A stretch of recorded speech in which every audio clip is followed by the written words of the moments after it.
Welcome back to our channel. We say a very big thank you to everybody that has taken out time to subscribe to our channel, that has watched our video, commented and liked.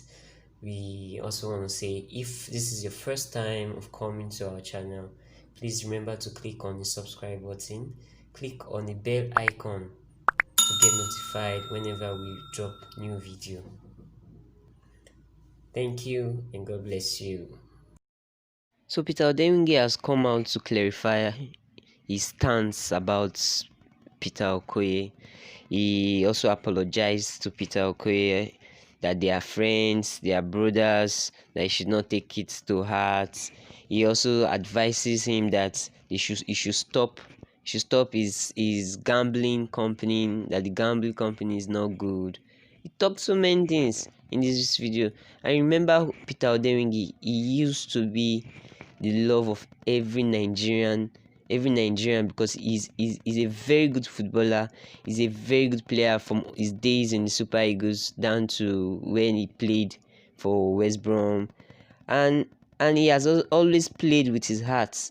Coming out now to attack every single person as is a little bit funny. So he has come out now to explain what he meant by all his various attacks. Listen to what he said and give your comments on this, and also remember to click on the subscribe button, click on the bell icon to get notified whenever we drop in new news updates. My bro,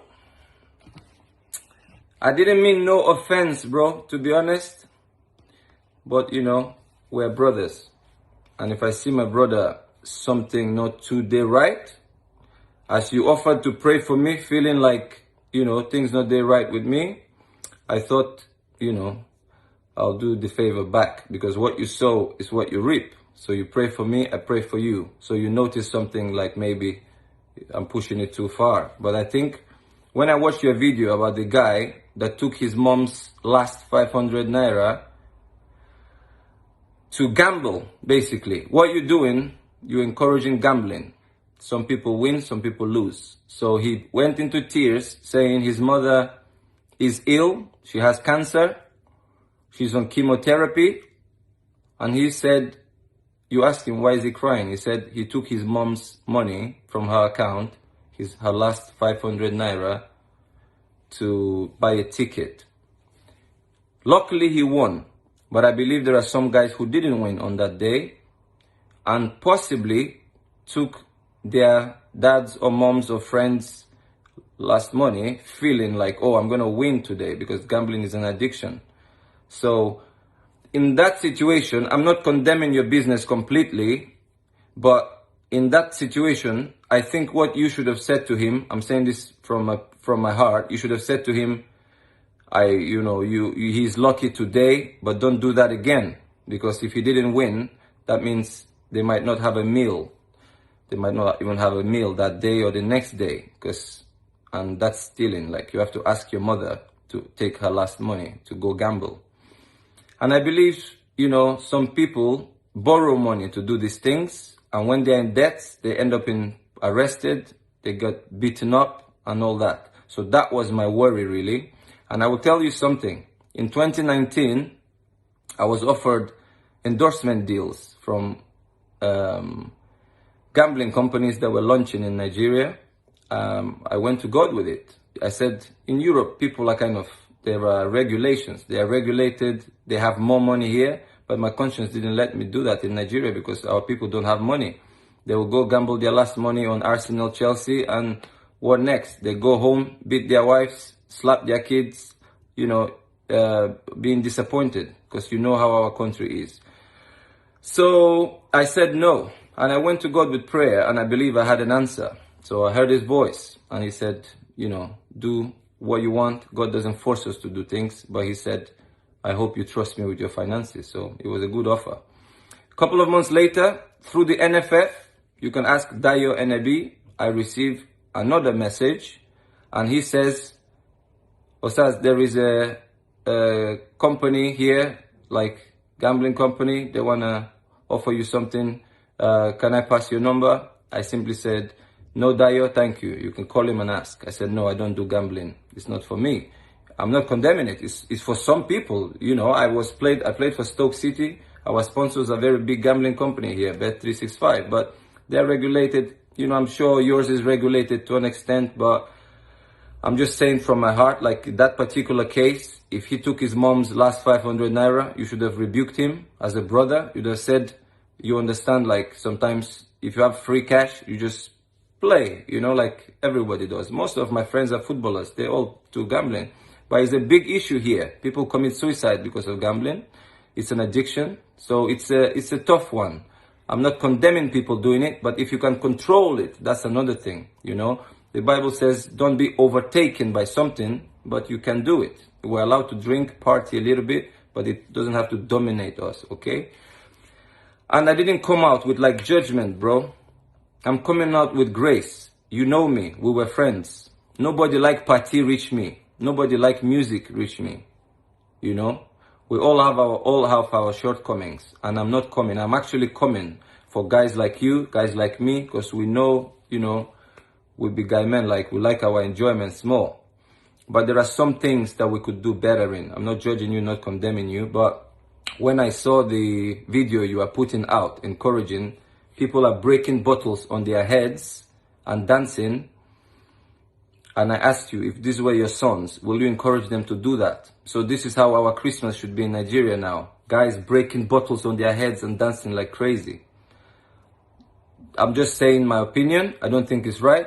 Maybe once a year you want to go mad, you go to somewhere and do that.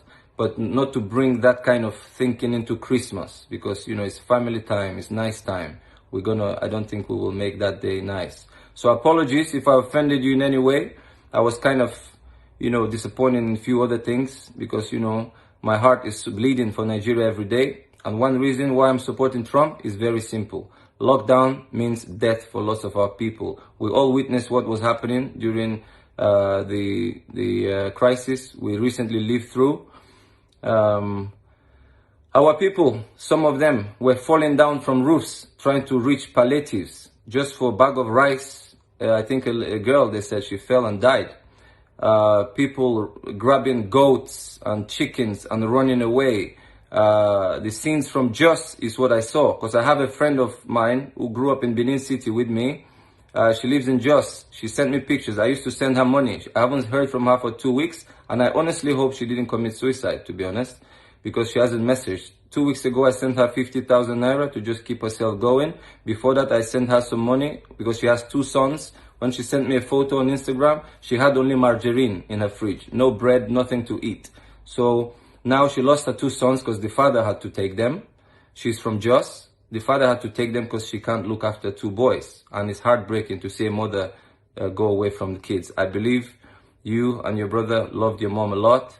And we have a soft spot for our moms. So what I'm saying is, he shouldn't have taken his mom's last 500 naira to go and gamble. But apologies if I offended you in any way.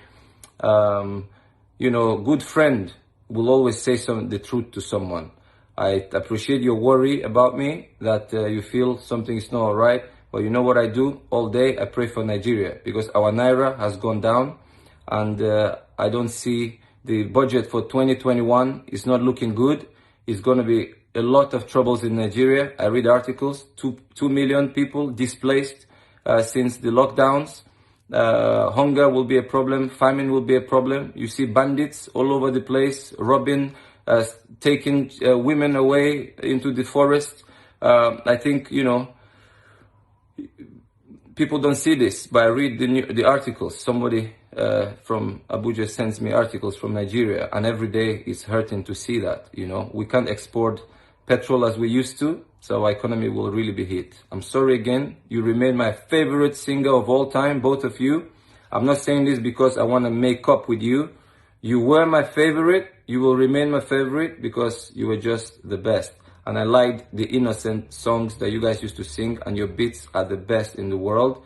And the lyrics you had, they kind of had meaning. They were relevant to our society. So let's not go too far and start Americanizing, because, you know, we keep our uniqueness, not to conform to anyone else. That's actually what I'm trying to say. So all I'm doing now It's encouraging our people. I pray for our people every day because I see harder and harder times coming because our economy has taken a hit and I don't see it rebounding in the near future. God bless you, bro. And you have a half Russian wife. Say hi to her. You are not a stranger to me, as you know yourself. I appreciate your prayer. Be blessed. And I'm sorry again if I offended you in any way. Bro, you be my guy, man.